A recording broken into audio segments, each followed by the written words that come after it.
一点都不感动。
我就是逐渐意识到这个问题。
Hello, everybody. Welcome back.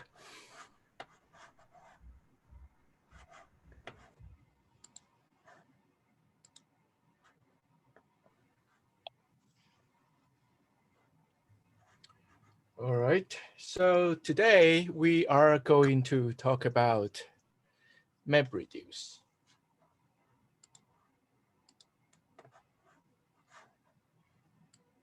Let me share my screen. Wait.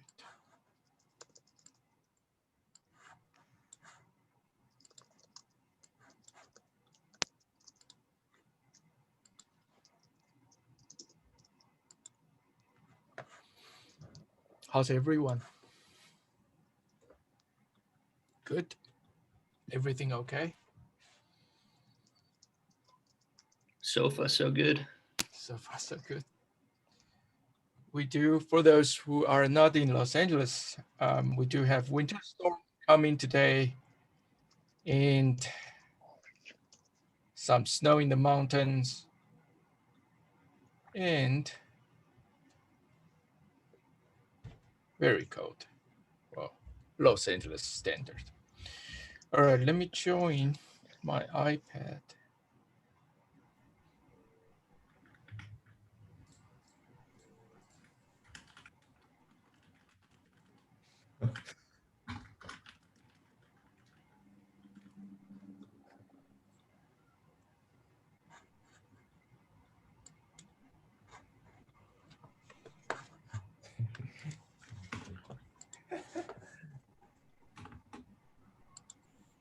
All right.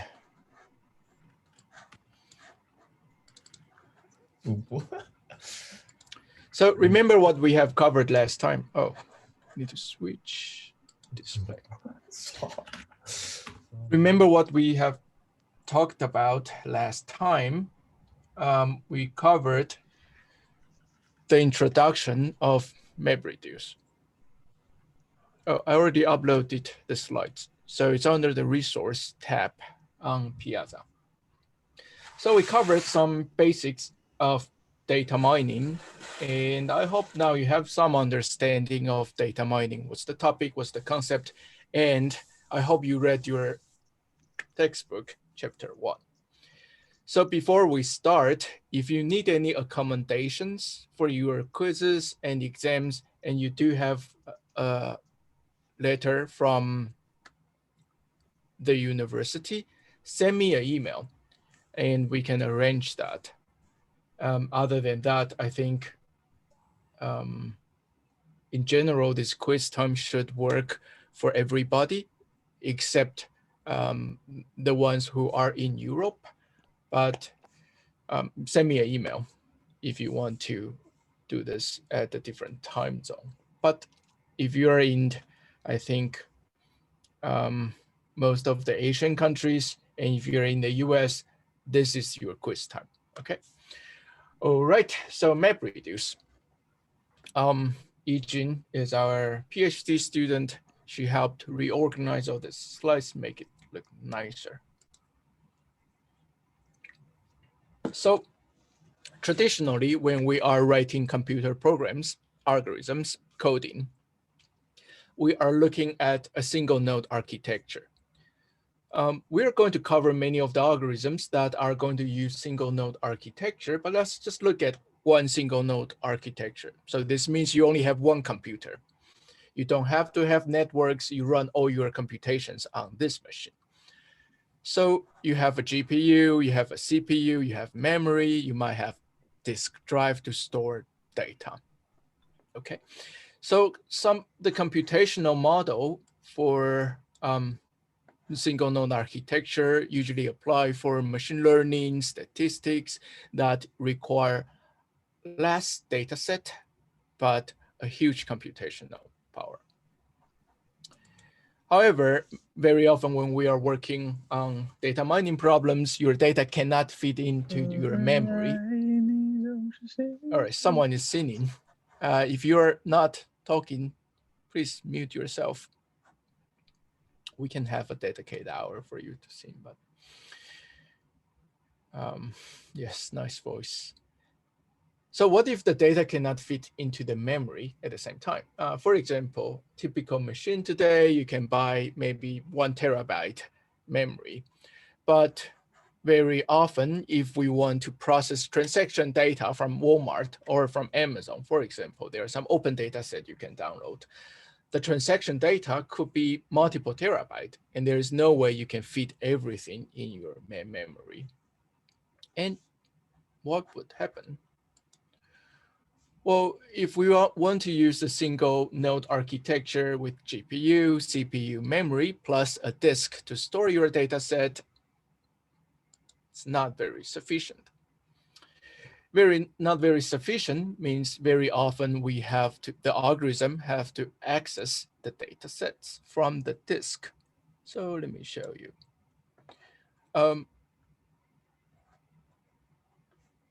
Not sure if you guys are familiar with computer architecture. You should, but let's just talk about this for a second. So for this architecture, let's say you have 2 terabyte data, right? If you want to process something, you write a program, and your CPU needs to have some memory to store that data. So your CPU will issue an instruction to get data from the memory, and the memory will get some data from the disk drive. So here might be 20 gigabyte. I'm just making up all these numbers. And here you probably have 2 megabyte memory. Right, so this means every time when you fetch a data set from the disk, you can only process a 20 gigabyte full. And CPU memory is really fast, and your computer memory is also fast, but your disk drive is not very fast. So if you have to do all this data access and store the data back and access the data again, it's very, very time consuming. Okay, so we don't want to do this. We want to be able to process all the data at the same time. So some example to tell you why we are not happy with the single machine architecture. Let's look at the Google example. The Google example here, we want to crawl and index web pages. And we're looking at 10 billion web pages. Average size of a web page will be 20 kilobyte. 10 billion times 20K, you have 200 terabyte, right? So this is the size of the data set you're looking at. So the data is stored on a single disk and tend to be processed in CPU. If one computer reads 50 megabyte per second from your disk, because your disk always have some bandwidth, just the time to read it without processing it require 46 days. And will be even longer to do useful things with the data, right? You don't just read the data into the memory and to the CPU, you want to process it. Maybe you want to create index, you want to run some natural language processing tools on all these data sets. It will take a lot of time. So how do we do this? Well, 46 days apparently is not acceptable. What would be a solution? Anyone?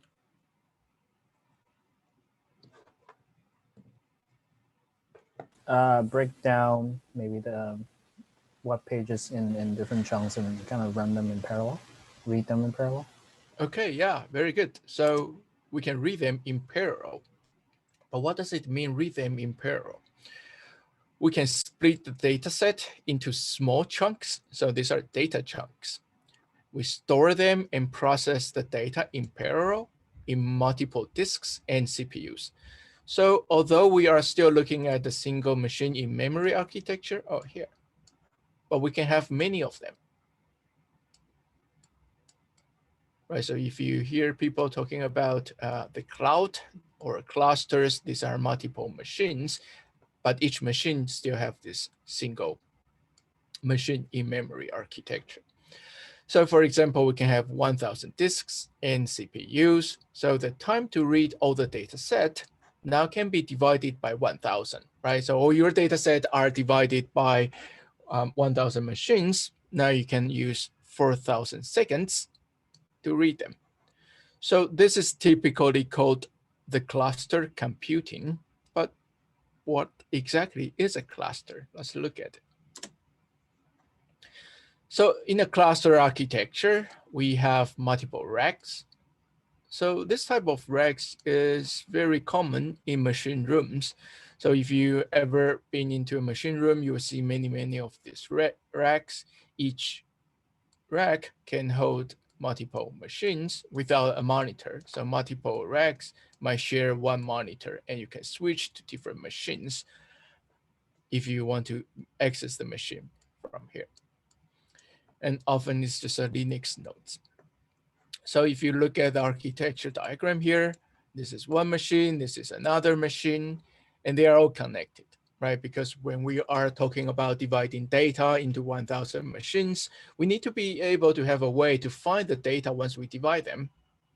Okay, so for example, I have a really large file. I say I cannot process this on one machine. I need 3 machines. So how do I do this? I slice it into 3 parts. Machine A, work on this part. B, work on this part. C, work on this part, right? But still, all these machines needs to be connected to each other so they can talk to each other. They will know what are the data set they have on their machine. So you have to have something to connect them together. And this is called the switch. Right. My son said he wants a switch for his birthday, but he got a really expensive switch, not the switch he liked. All right, so switch is a type of machine. Well, it's a network machine, connect nodes. So by nodes here, we mean the computational node. So it could be, it's usually a Linux box like this. And you can have 1 GB per second bandwidth between any pair of nodes in a rack. So let's say you have a rack, we have 5 machines, and they're all linked by a switch. At any time, if no other pairs of machines are using the network bandwidth, 2 machines can talk to each other with the bandwidth of 1 GB per second. Also, we can have more switches, right? So you have rack 1, you have rack 2, and when they need to talk to each other, you have another machine. And this can be a more expensive one. It's usually a more expensive one with higher bandwidth. Because think about this. If this node wants to talk to this node, you will need to pass this switch, right? But if this node wants to talk to this node, you have to pass here, here, here, and here. So the traffic here will be much higher than the traffic here or here. So this one tends to be more expensive and have a higher bandwidth. Let's look at this. This is a typical machine room, or people say this is a co-location room. This is one rack. Each of this is a machine or a single node architecture. It has CPU, GPU, and disk drive. And you see all these network lines, they're all connected.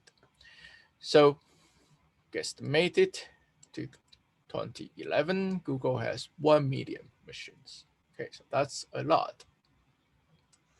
When you have 1 million machines, what are the things that you have to worry about?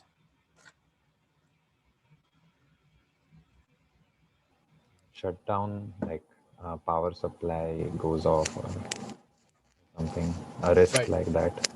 Some accidental Damage. or some failures of the machine, right? So let's look at node failures. Say if you buy a computer, it's probably going to last you for a number of years without failure. But when you buy 1 million machines, although the probability of failure can be low, you will still have failures very often. So one server, say, can stay up to 3 years, 1,000 days without a failure. So a pretty good number. And you have 1,000 machines in your cluster, you will have 1 failure a day. If you have 1 million servers in a cluster, you will have 1,000 failures a day. So when you have machine failures, what could be the problem? So someone is asking, what is a server, a rack? Well, server is usually called, it's usually a single machine. A rack is just that rack.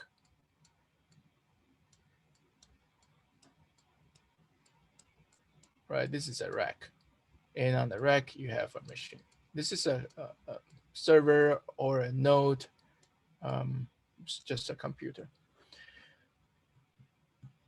All right, so how to detect failure? It's usually, okay, I will talk about detect failure. Server is synonym with node. Yeah, in this case, it's the same.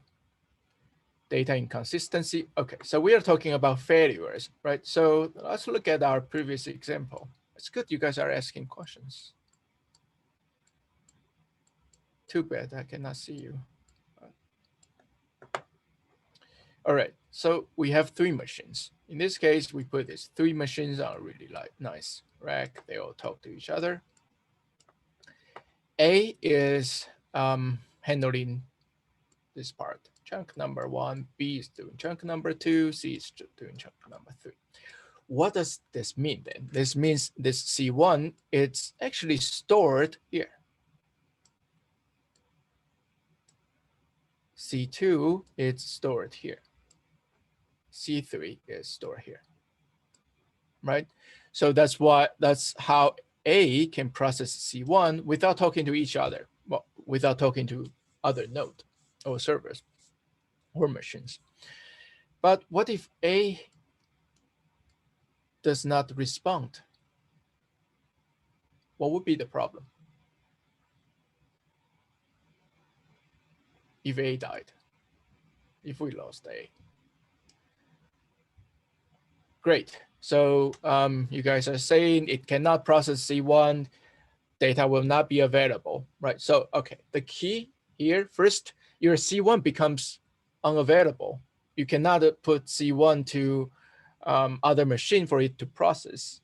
Also, anything that A has is lost. So let's say this here are Amazon transactions, okay? So the goal for each of the machine is to count how many transactions we have in each chunk of the data. If A died, you lost this chunk completely, and you lost anything that A has generated. Maybe A already processed 50% of C1, already can give you some partial answer, but you don't have that anymore because you don't have A. So obviously, this is not a good solution. So if we want to prevent, well, we cannot prevent node failure. We need to have a strategy to overcome node failures. To do that, we need to be able to store your data persistently. That means persistently means if you want the data is there.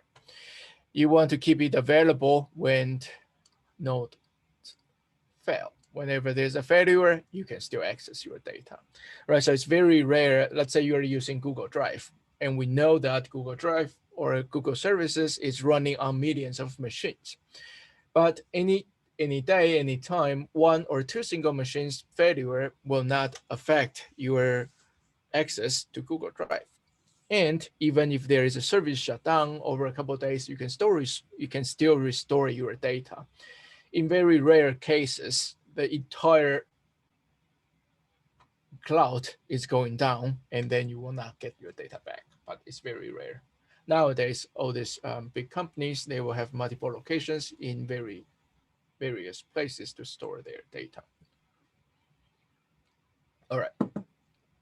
And we need to be able to deal with node failures during a long-running computation, right? So why is this example important? So think about long-running computations. When we are talking about long-running computations in data mining, we're not talking about hours. It can be days. It can be days with multiple machines, thousands of machines. You don't want to lose that data, even if it's just intermediate results, because every time when you run something on a machine, you have to pay, right? Even if you're not using your own cluster, you're using an online cloud, you have to pay for the computation. If you have your own cluster, you have to pay for the electricity. So you don't want to lose anything. So how do we do that? Challenge number 1. Challenge number 2, your network always has some bottleneck. For example, your network bandwidth can be 1 gigabyte per second. That means if you want to move the data you have, the large data set you have from one machine to another machine, and the data set is 10 terabyte, it will take you 1 day. Okay, so that means if you're the data scientist, your supervisor says, let's look at this 10 terabyte data set, see what we can find. What are the what would be the interesting pattern that we can find? You say, okay, hold on a second. I need 1 day just to copy the data. So that's not reasonable. So we need some framework that does not really move data around. So that means, again,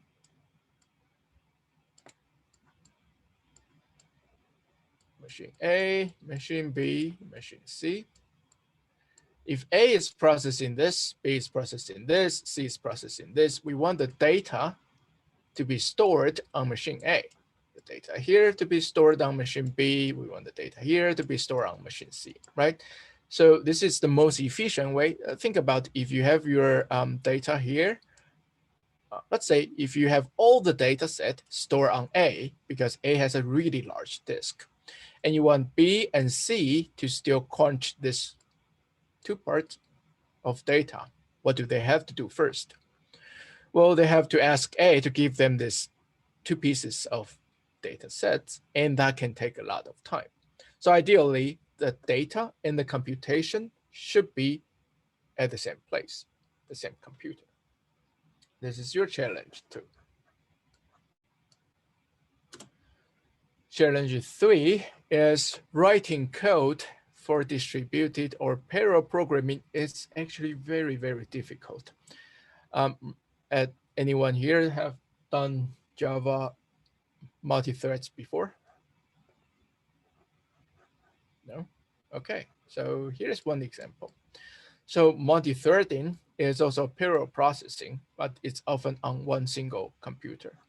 You have to start by, in your program, you have to create thread.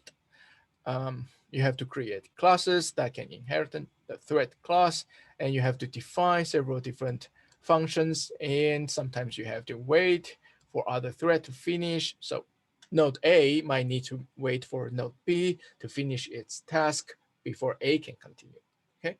And you have to coordinate between all the threads, and you have to set logs. It's really not fun. So we want a simple model that would be able to hide the complexity. So this is the challenge 3. So based on all these challenges, 1, 2, 3, we talk about MapReduce is the answer. At least 2021, MapReduce is still the answer right now. So why are we covering MapReduce here? In almost all of your assignment, you are going to use Spark.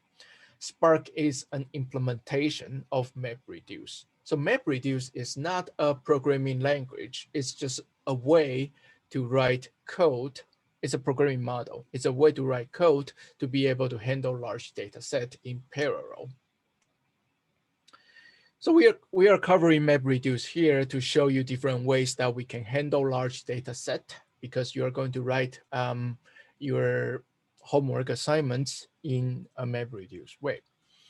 So MapReduce will be able to handle node failures because it will store data redundantly on multiple nodes. We are going to look at this. It will help to overcome the challenges in network bottlenecks. It moves computation close to the data, right? Then you don't have to move the data around. There's distributed programming by using map functions and reduce functions. So you're going to see map functions and reduce functions a lot. This is just the name of the functions.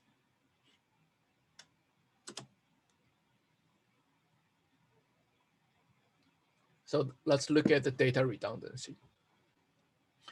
To support data redundancy in MapReduce, most of the systems, most of the implementations of MapReduce like Spark will use a distributed file system. So a distributed file system, what is a file system? Well, a file system will look at your disk drive. This is your disk drive. And you store data somewhere on the drive, right? And your operating system, Mac OS, Windows, Linux, they will have their way to handle the file system. They will say, hey, here is a table. And someone stored a folder with some name, X.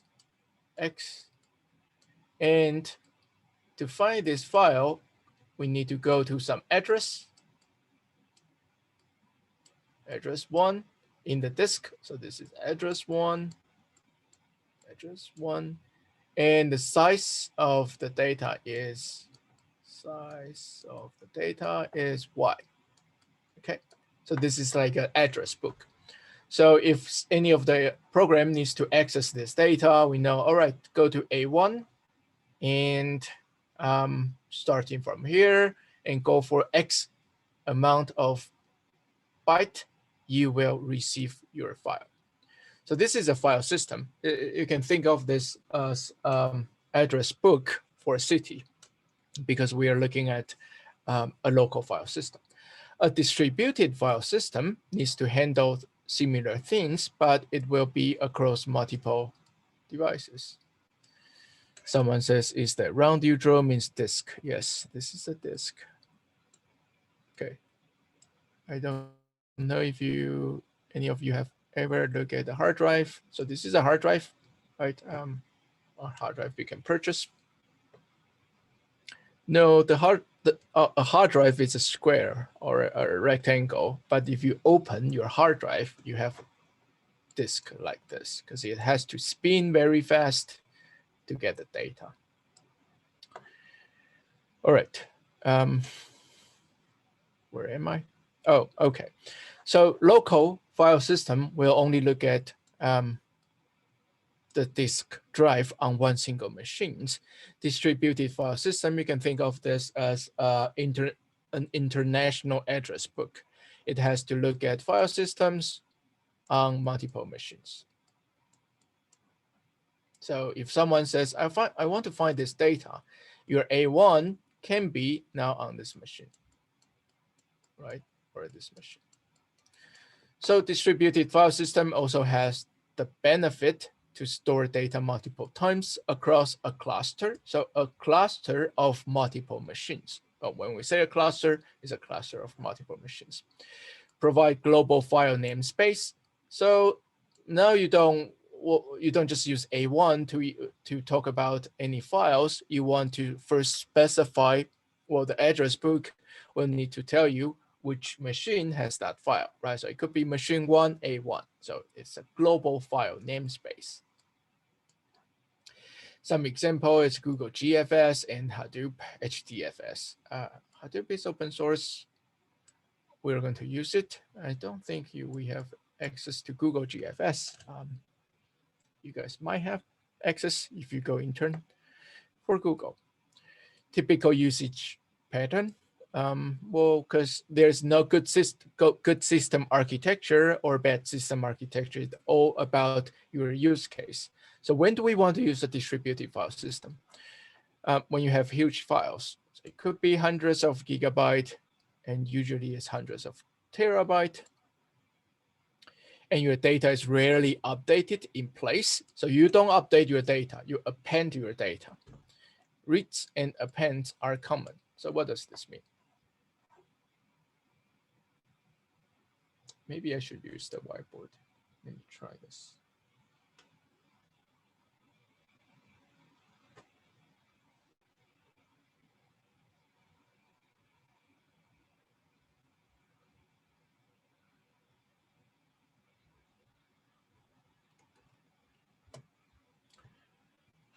So you have a large file.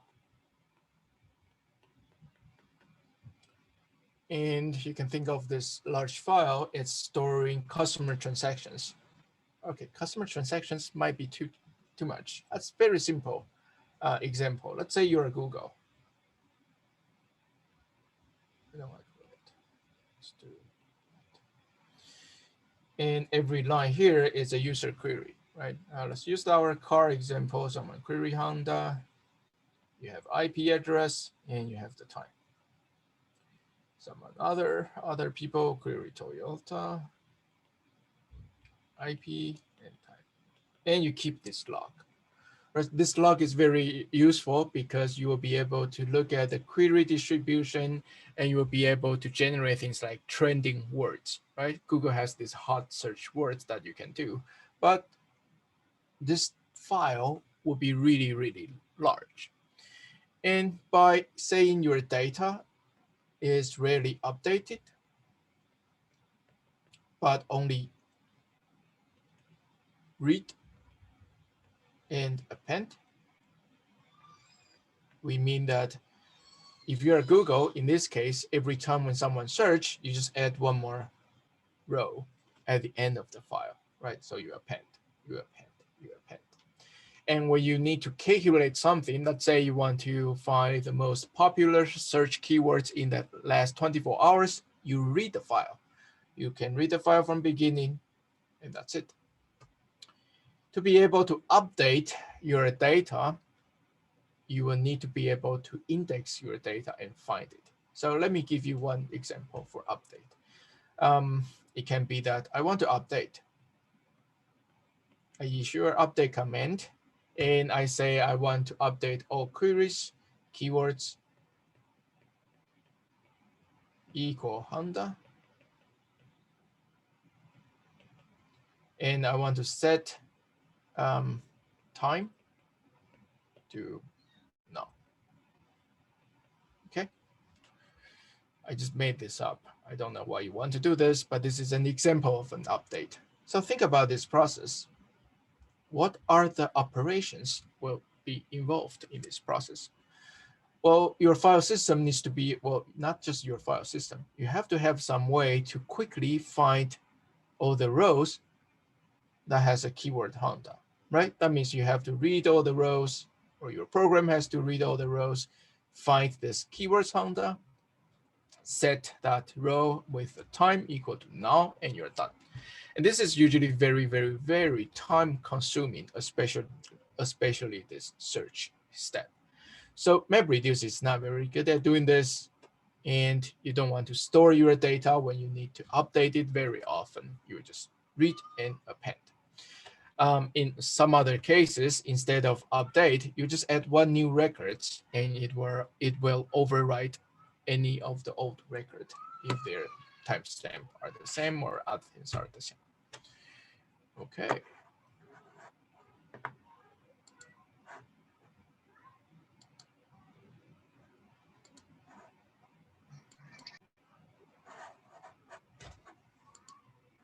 All right, so let's look at how.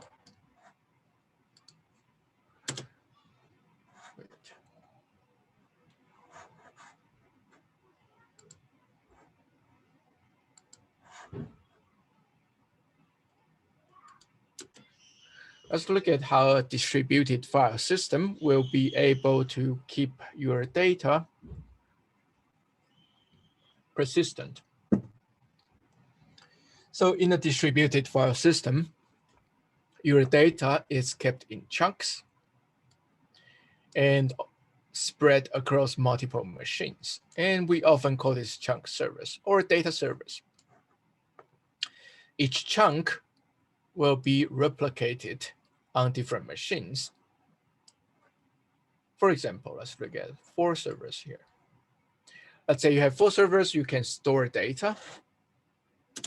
You first look at your data. This is your file 1. You split that file 1 into 6 chunks. Maybe your file 1 is that Google query log, and your file 1 is 6 terabyte.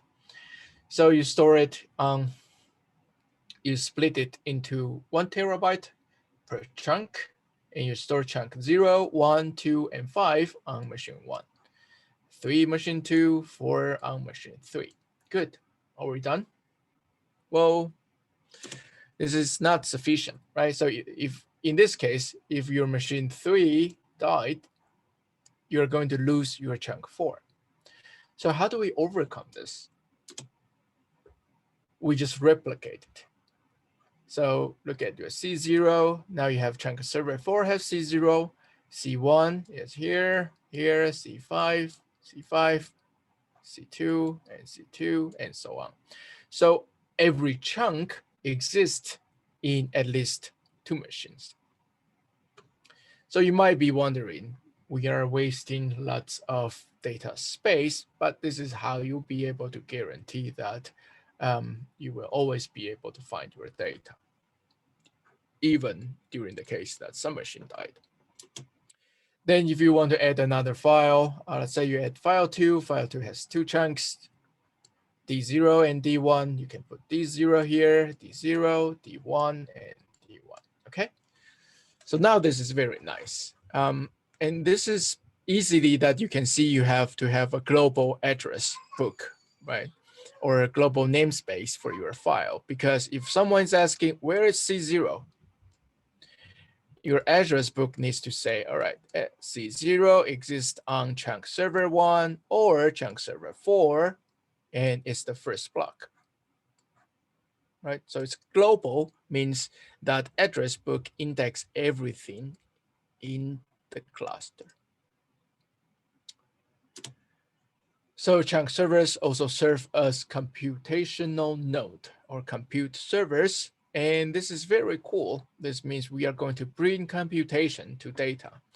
So chunk server has some CPUs and GPUs, and the server 1 will be in charge of processing C0 or C1 or C5 or C2 if necessary, right? So let's say a very simple example. We want to do that counting query words from our Google example, and your data is split into C0 to C5, okay?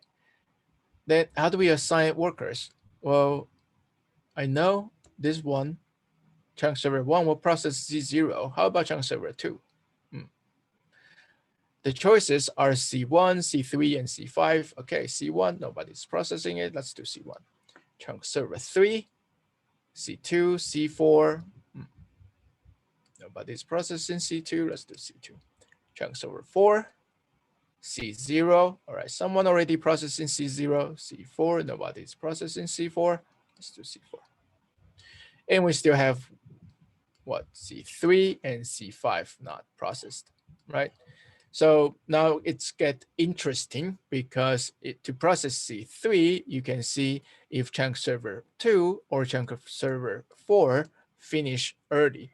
If say chunk server 2 is much more powerful, if finish processing C1, you can start to process C3. If chunk server 1 is more powerful than chunk server, 2? Then it can start to process C5 after it processes C0. So obviously we need some way to coordinate all this processing, and we need some way to collect the processed result.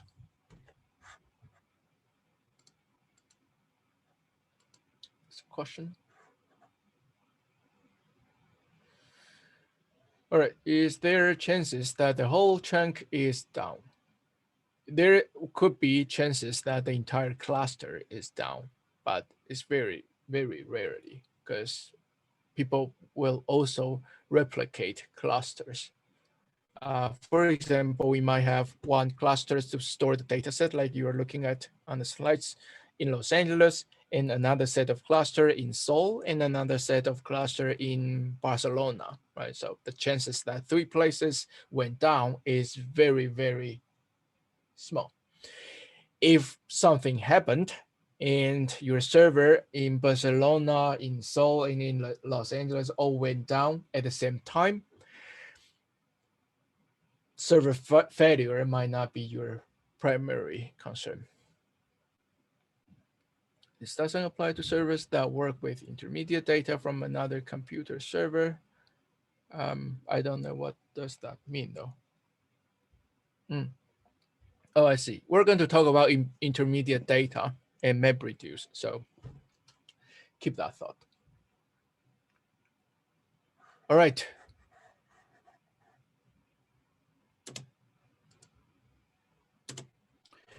So some components in the distributed file system. So what are the things that exist in a distributed file system? You have chunk servers.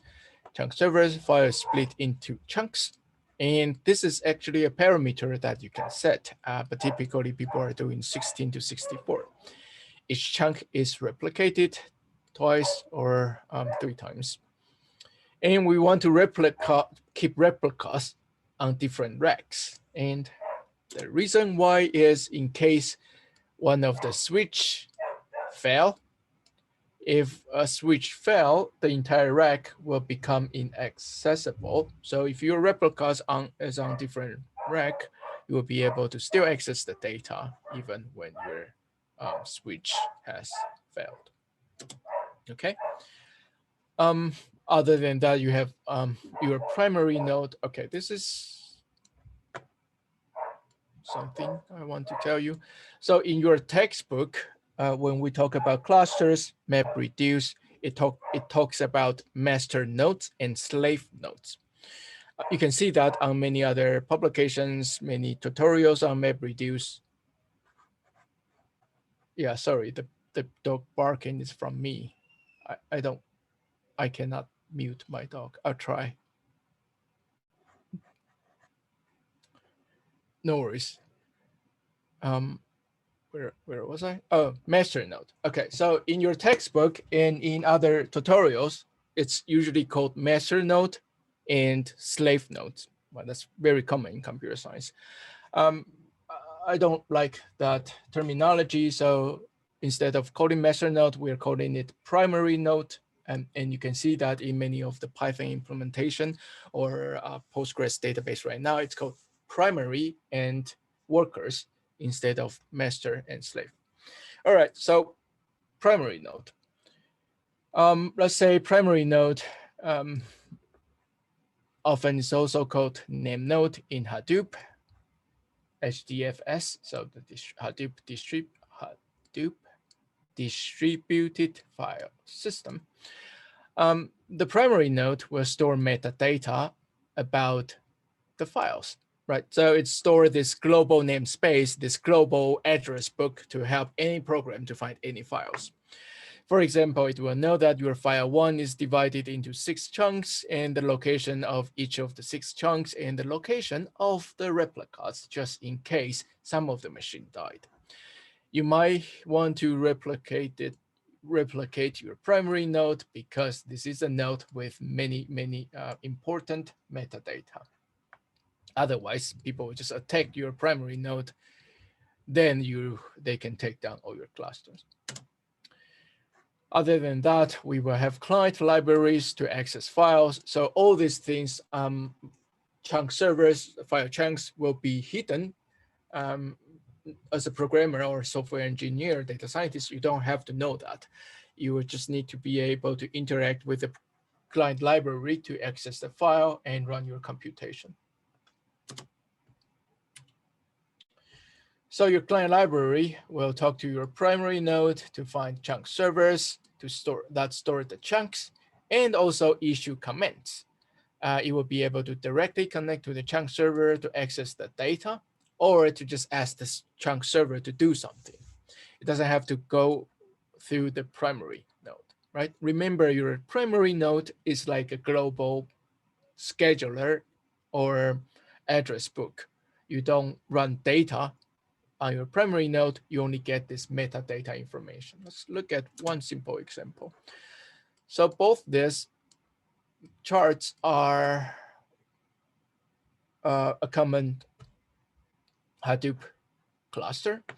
You have a cluster, you have lots of switches, not your common switches. These are expensive ones. They link multiple racks together. And on each rack, you would have a rack switch. You have a name node, which is the primary node, and you have some data node. That's your worker, okay? And some other rack would have job trackers to track how many data crunching jobs you issued to the rack and so on. Other example like this, you have MapReduce framework with the job tracker, you have HDFS, and you have the primary node, and it has a name node, has a secondary name node. So this is just a replica from here. You have a job tracker, knows which node is running what on what data set, and you have a bunch of workers that store data and run the computation. Right, so you have, if you have 1,000 machines, you should be able to run 1,000 machines at the same time. So all of this are just preparing you for the MapReduce framework, right? So now you understand what's the cluster, what are the important hardware component in a cluster, what is a distributed file system, why do we need chunks? Now let's look at MapReduce. Say we have a huge text document, 100 terabyte. We want to count the number of times each distinct word appear in the file, right? That sounds pretty straightforward. Sample applications, we want to analyze web server logs to find popular URLs. That's one application, but you can think of many, many different applications. Now this is very useful. All right, case one.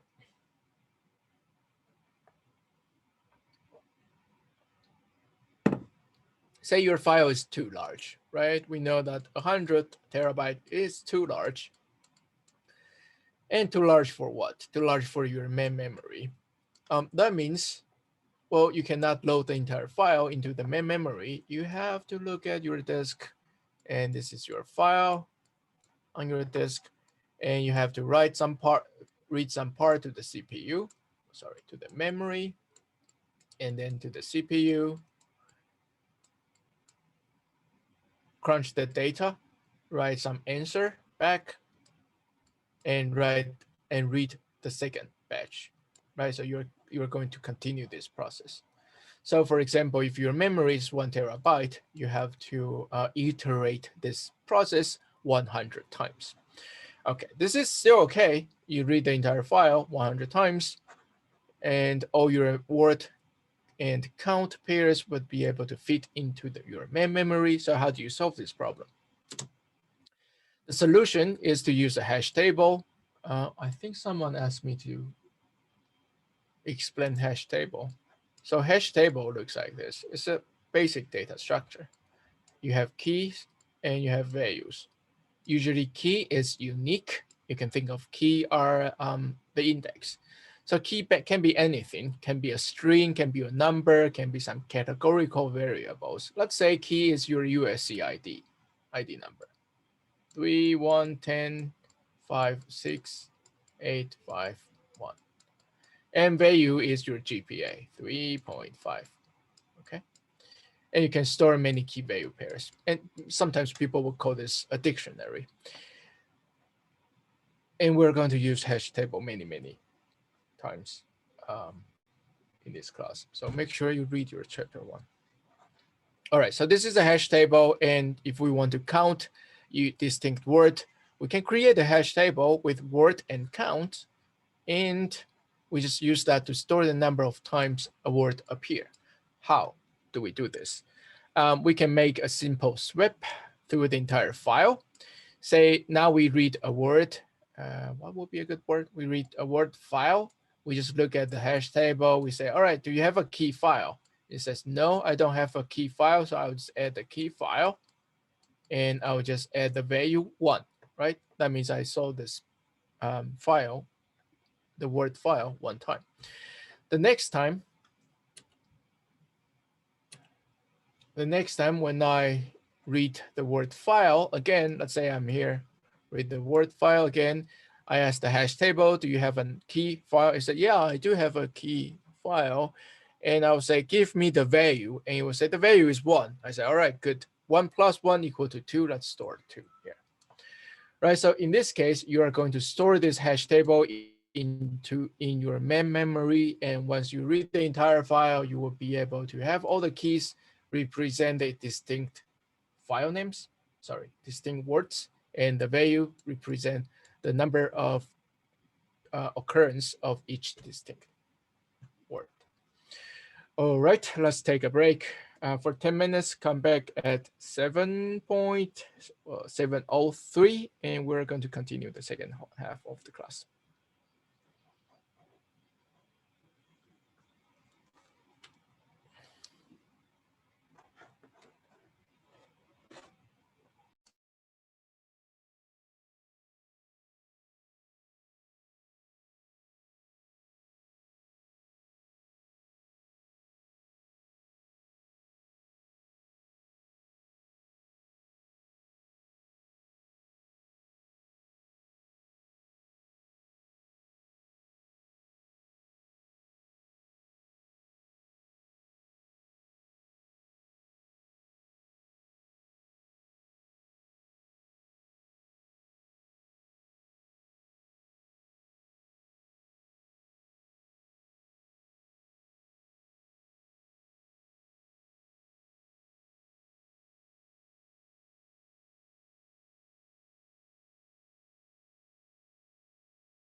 All right, everybody, welcome back on this lovely Monday night or morning, depends where you are, and depends where you watch the recording. All right, so someone in the chat says it's not political correct. I guess this is referring to master and primary. Well, I'm not comfortable using that now, so we're going to use primary and workers. And another question says it's considered a very simple hash function in the hash table. I haven't really talked about hash functions. This is just a hash table. Hash function is the way, okay, so let me just write this here. So for example, if we are looking at a Word file and we want to be able to put this Word file into the hash table, there will be a hash function that convert this name file into a bucket number, okay? So each row here is a bucket, and that's the hash function. So a hash table doesn't need to, so the question is, a hash table doesn't need to involve a hash function. No, well, okay. Hash table always has a hash function. It's just when you are writing your code, it's rarely that you have to define a hash function. Am I writing? Oh, I am writing. Okay, yeah, thank you, good point. I need to share the slides.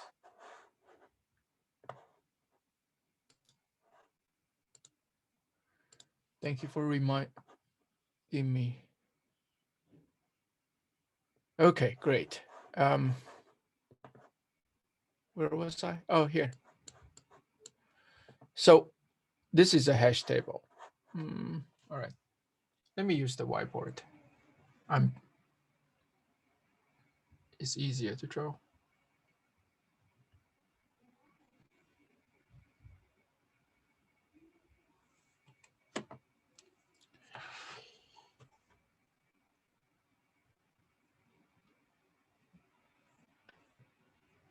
Okay. So a hash table.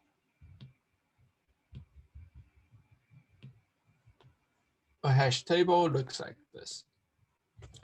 Each hash table would have, typically a hash table would have key value pairs. And this is usually called a bucket.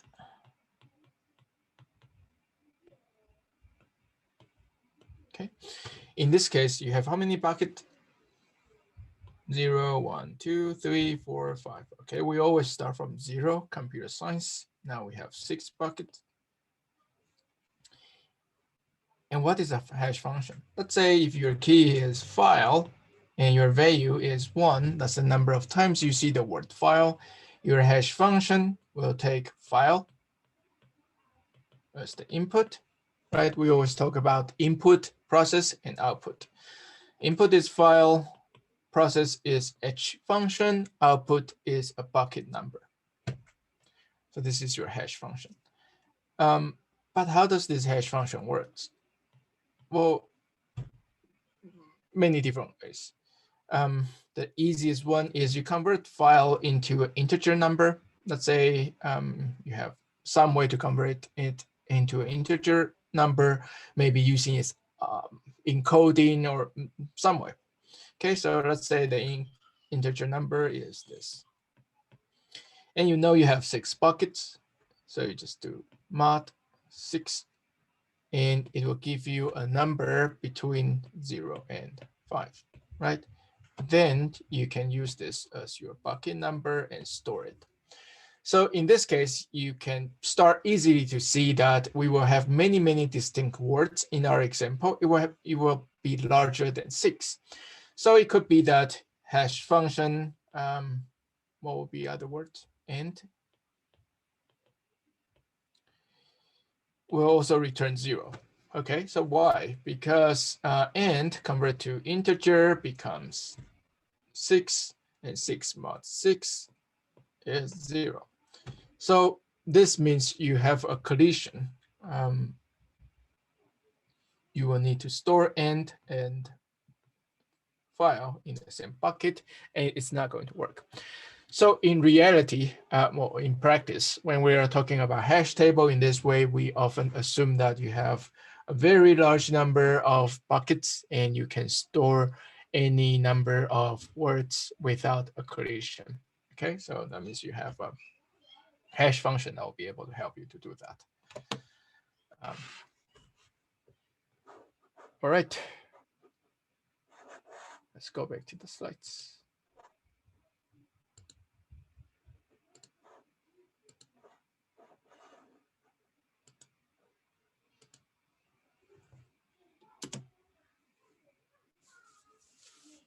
So if the hash table cannot fit into your memory, what do you do? A simple solution is just to do MapReduce. So what exactly is MapReduce and how do we do it? So MapReduce overview, you will have three processes in MapReduce: a map function, a group by key function, and a reduce function. Very often you don't write this. This is supported by your MapReduce implementation. For example, Spark automatically do this for you. But what is your map and reduce? Your map function is some code that you write to extract something from each record. In this case, we can extract words, and each record could be a chunk of the file. Then your map function will output one or multiple records. And those records will go through the group by key, doing the shuffle, and then going into the reduce function. You also write the reduce function yourself. It will aggregate your data, summarize your data, filter or transform your data, many things that you can do. Then output the result.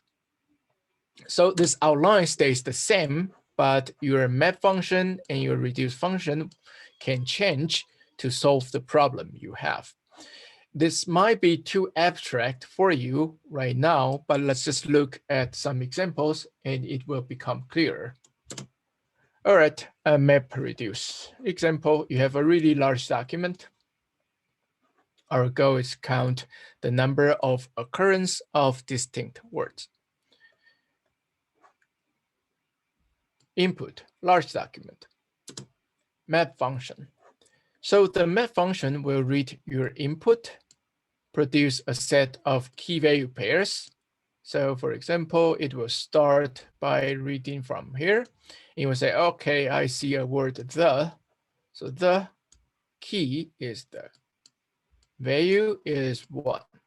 I saw it once. Okay. Now read the next word, crew. I saw crew and I saw it once. Off here, the again, and so on.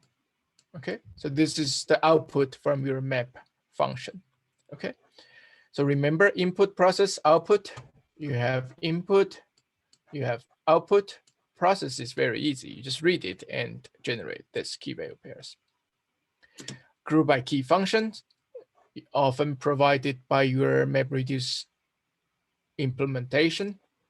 Spark, in this case, in our case, it will collect all pairs that has the same key.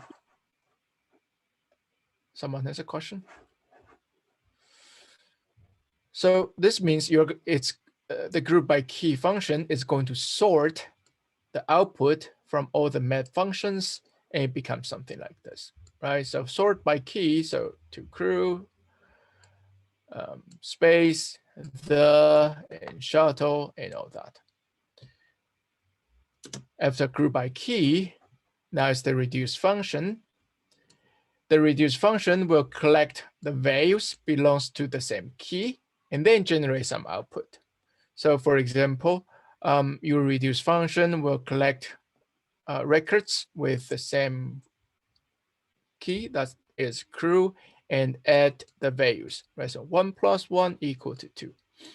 Oh, did I mention that the math that we're going to use in this course is very simple? The most difficult part will be your eigenvalues and eigenvectors. Others will be similar as 1 + 1 = 2. But you still need to understand some linear algebra, your matrix multiplication. But I think that's super easy.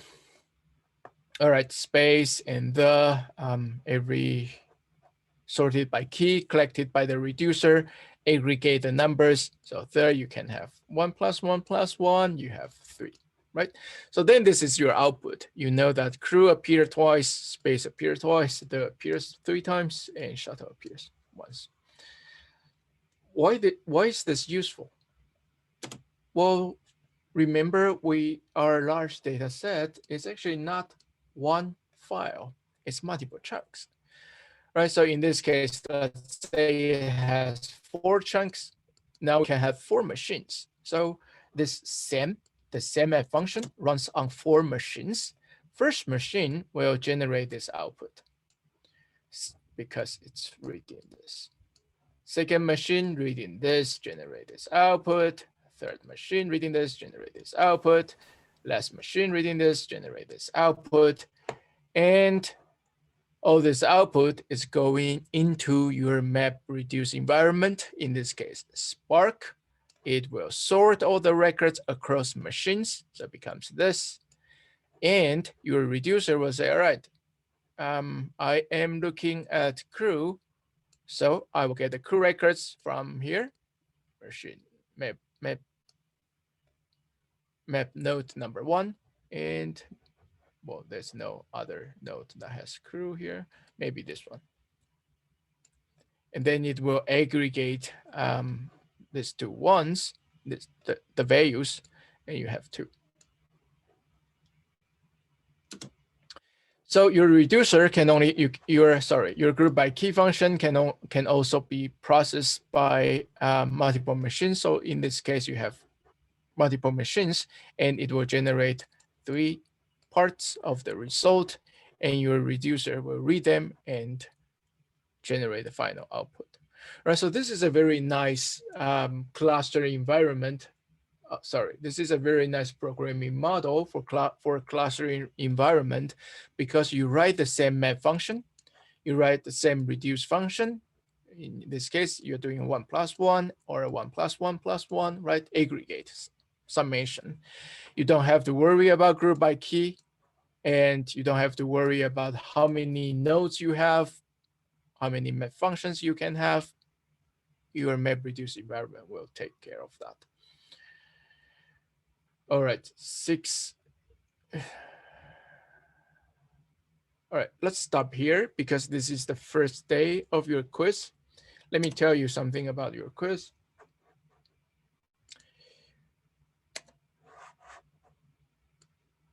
Discard and stop sharing.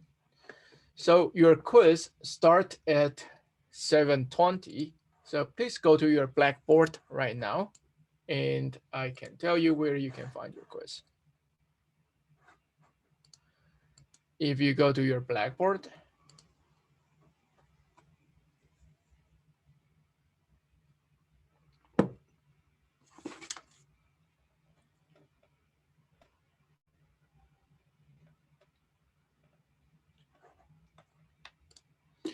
we are going to distribute quiz papers and ask you to upload your answers on Blackboard, because it has your grade. So I don't want to use Piazza for that. But so on your Blackboard, on the left side,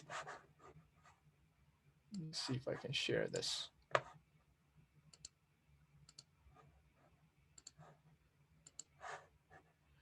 If you can see my screen, on the left side, you have quiz, and there is quiz 1. All right, try it, please.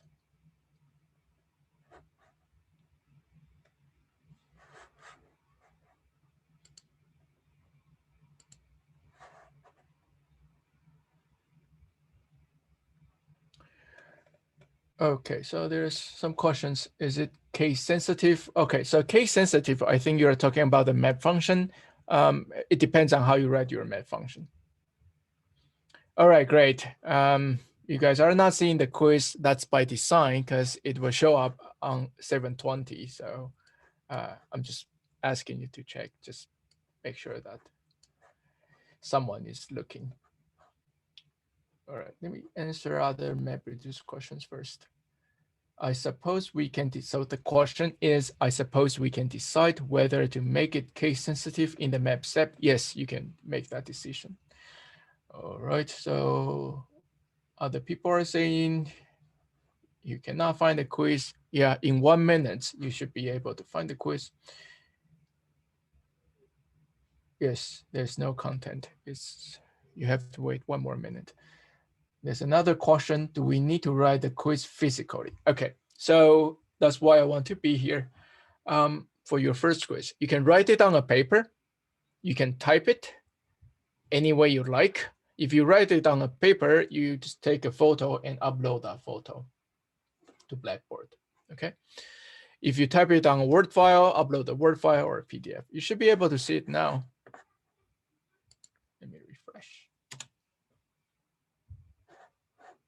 Okay, great. So you should be able to see it. And we do have a tracker, so we know who accessed the file. If you are not doing your quiz right now, if you're in different time zone or the for some other reasons, don't access your quiz before you start your quiz.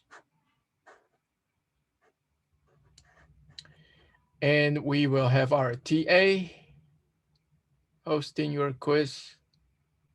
Do we have the TA now?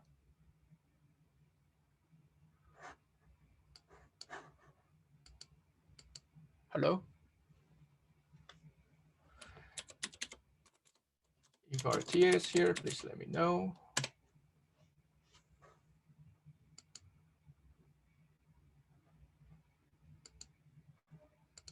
Okay, I will talk to the TA, but I'm here today.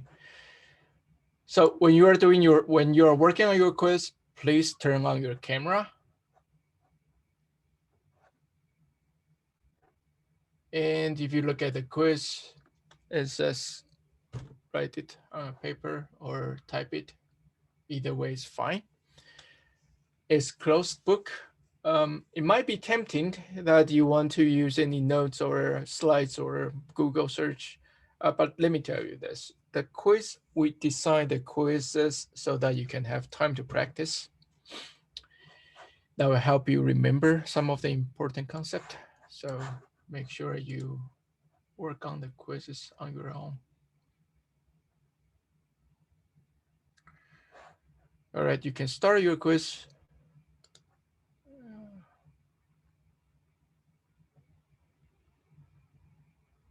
Okay, someone says, can I write it on my iPad? Well, you can, but I don't know how you are going to generate the answer. If you can upload the PDF file, you're good. Do we need to submit the original PDF with answer? You don't need to include questions. Are we going to type everything in that one text submission box? If you choose to type, you can type in a Word on a Word document and then upload it. You don't have to type on Blackboard.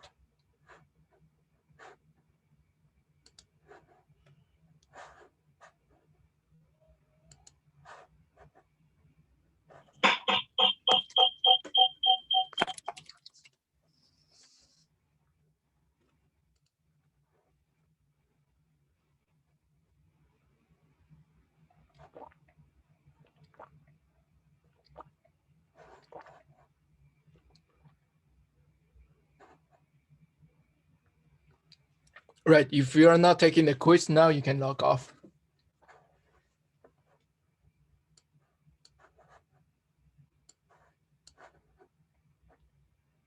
Yes, you can use calculators.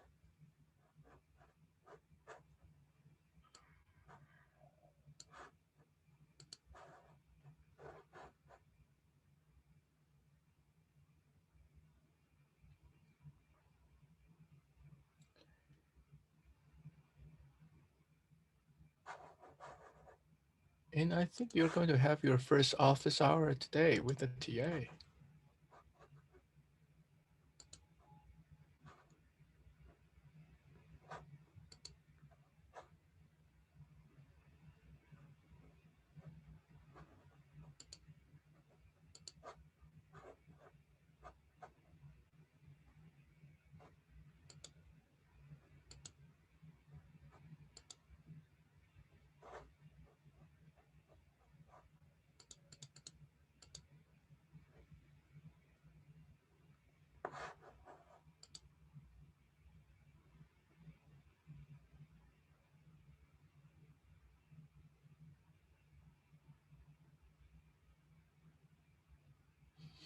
Oh no, office hours starts next week. Sorry.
Someone says, can find which question relates to figure 1. Let me look.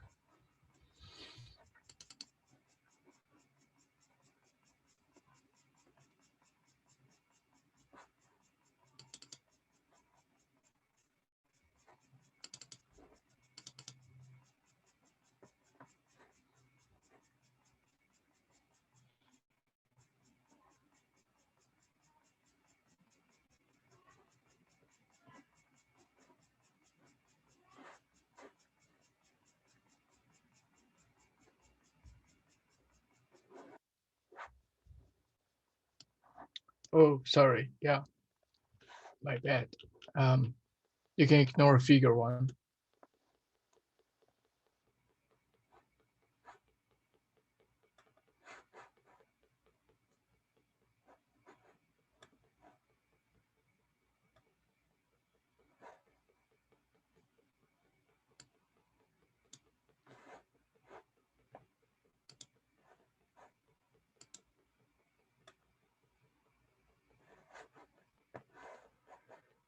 For submitting the quiz, you go to your Blackboard, you click on the assignment. Well, you click on quiz 1 and you attach file. You say browse local files and then you submit it.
Okay, please don't send me direct message in the chat.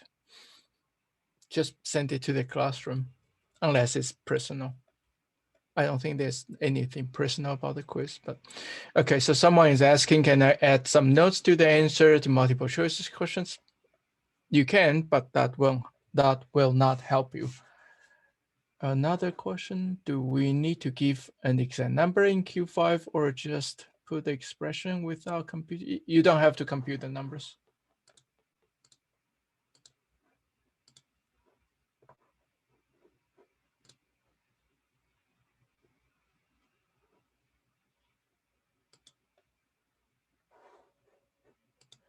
Yeah, once you submit the Zoom, well, sorry, once you submit the quiz, you can leave the Zoom unless you want to talk to me.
Okay, to submit the quiz, you go to Blackboard, you click on that quiz, the place you download the PDF file, and you attach a file.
Someone is asking, can I submit a photo of my quiz answer? Yes.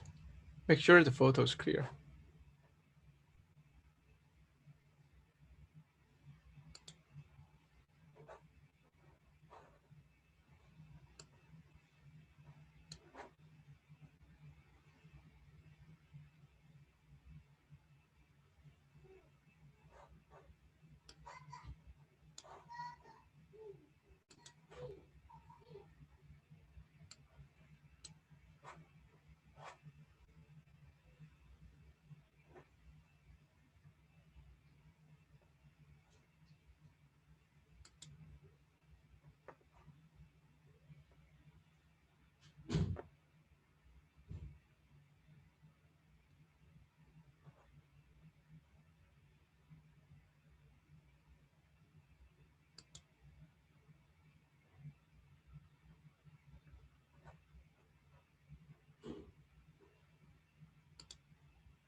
I actually don't know how to confirm submissions.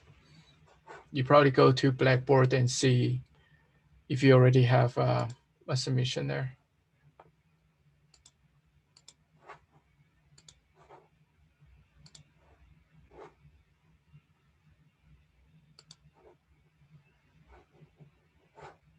Sure.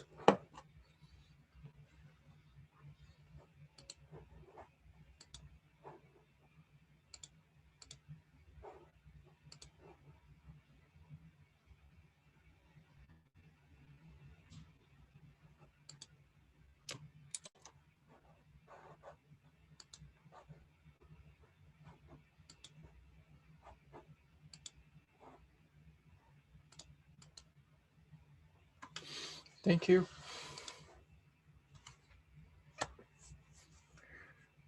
All right. Make sure you read the textbook. And I will see everyone on Wednesday.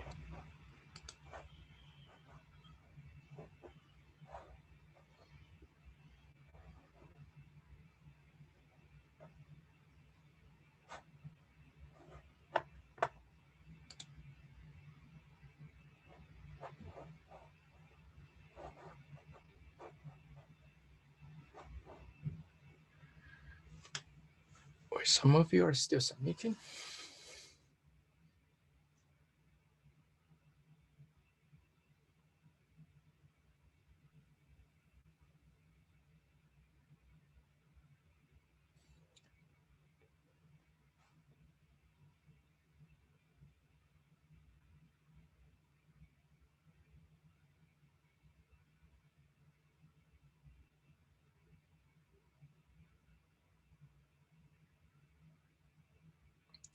Yeah, 7:51. I think we are going to let it slide this time, but make sure you submit before the deadline next time.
right, 9 people. Are you guys haven't finished?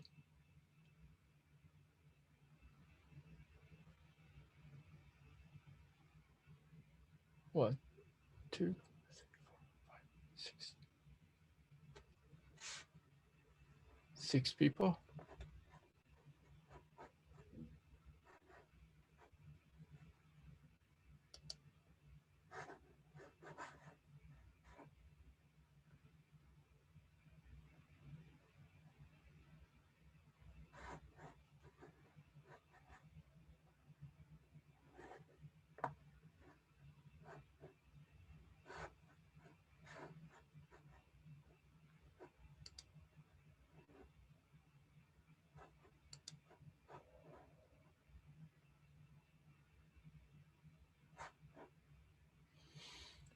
Well, you have to submit now, or you won't get any grade, because the deadline is 7:50. I think the first quiz we are going to allow for a couple minutes, but it's already too late.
Yes, once you submit it, you can leave.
Xingwen, are you here?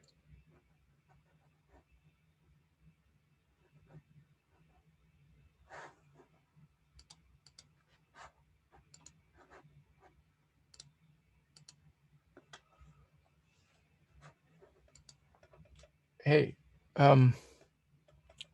both of you, are you almost finished?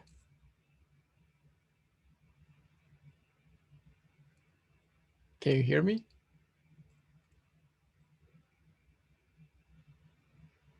Zepei and Xin?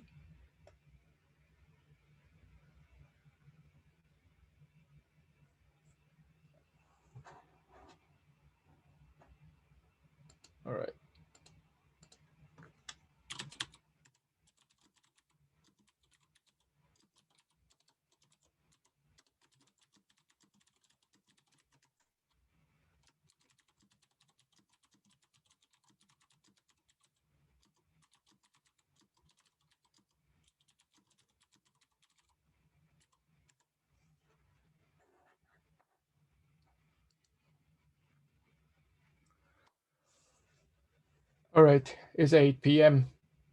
Make sure you submit your quiz, and I'll see you on Wednesday.